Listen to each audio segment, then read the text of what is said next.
several squash. There's 1, 2, 3, 4, at least 4 right here that are getting close to being ready. I don't know how many I've already picked off these 2 bushes right here. It's been quite a few.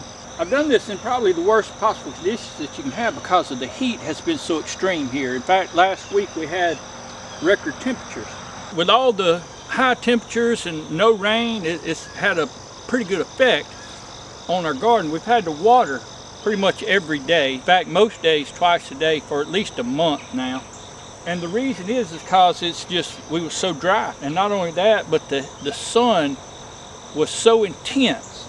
It was beginning to burn our plants, and in fact it's killed several of them. It just, no amount of water could help them.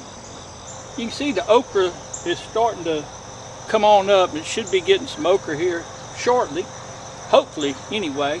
The corn is, even though it's small, it's still tossling. And I didn't really do a whole lot with this little bed right here. It'll still make me an ear or two, and that's all I wanted. I just wanted to put something in here and see if I could grow some corn during the fall. Hopefully we'll get a meal or 2 out of it. But we hadn't just been doing nothing. You can't do nothing and achieve things.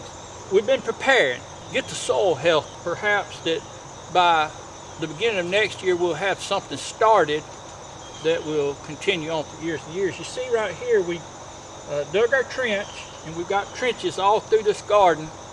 And it looks like a drunk monkey dug it, I know it, so no comment. I wanted these trenches in here because I wanted it where when the water comes off the hill, perhaps it'll stay in the garden before it goes off into the wood. I've been putting down cardboard in the trenches just to suppress the weeds, but it's very, very unsightly. And since it's as unsightly as it is, we've been going up the road, and I got a place that I find some pine straw, and I'm able to get that pine, rake that pine straw. I'm putting these trenches to cover it up, and it makes it look less ugly. Plus it makes it easier to walk. It's hard to walk in these trenches. I've got them narrow and it's just hard.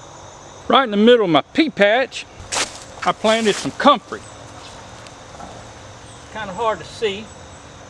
I didn't want it just to have a lot of sun. I wanted it to have some sun, but I didn't want the heat to just bear down on it. I don't know a whole lot about comfrey, but from what I've read, for what I understand, they don't need that extreme heat like we've been getting. Hopefully I can get to survive over the winter. Maybe have me some comfrey that I can spread out through the garden.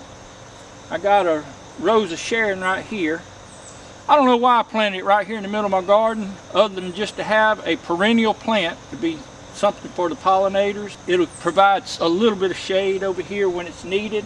So that's what I've kind of been doing. I've been putting a few perennials in the garden that I can plant around, and also that I can use as chop and drop.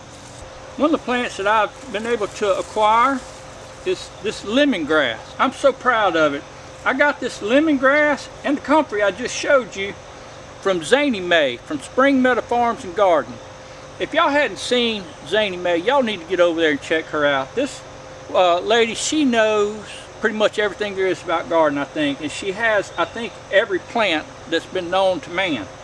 But she is just a delightful person, and she was kind enough to send me this. She actually, not too long after I got on YouTube, sent me some turmeric. I didn't know what a turmeric was, and I still don't know much about it. She sent it, and I've actually got it growing in the front yard or in the front garden. One of these days I'll figure out what to do with it. This lemongrass is going to get big, and I'll be able to use it as chop and drop. You can also, if I understand right, you can use it to flavor your foods. So we're looking forward to what all that we can do with this lemongrass.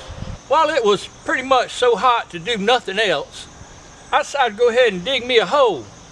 So when it cooled off and when we got some rain, that I'd be able to go ahead and burn my limbs and make my biochar. Go ahead and get it started. I'll just keep this all through the winter. And every time I get limbs enough, I'll stack them in here. I'll burn them down in charcoal, and I'll store them, inoculate them, and add it to my garden. I may not be able to get out of here. I got it. I went ahead and scooped out about a 5-gallon bucket of rabbit poop, but I'm going to go ahead and spread some of this out throughout the garden. Several places throughout the yard. The good Lord puts the leaves close enough to where I need them so I don't have to haul them. It makes it a whole lot easier to get it to where it needs to be. I'm just kind of fiddling my way through this thing. I'm going to make a lot of mistakes, I understand that. I'm going to get a lot of advice, hopefully, from you all. But we're just going to do. And we're going to try and implement a lot of things that we've seen on different YouTube channels that I feel like have been very, very helpful. One of the channels that I like that has explained things a good bit clearer than most of the more technical people is a guy by the name of Waylon Smalley, I think is his name, Waylon Smalley. I like his channel. He gives short, precise videos and what he's doing, and don't waste your time, kind of like I do. I know there's going to be mistakes made. I know I'm going to do things that you're going to look at and you're going to cringe, but that's okay. We're going to learn. I've always felt like that I learn better when I mess up. You all hang in there with me. You got some advice. Let me know what to do. I'm not going to get in a rush to do anything. I think we rush our life away. I'm going to do it as I feel like it and as I get around to it, but I'm going to keep putting one step ahead of the other, and eventually I'll get there. It's cooled off here in South Mississippi, so I better take advantage of it because I know this isn't going to last. Y'all take care. Have a great day, and God bless.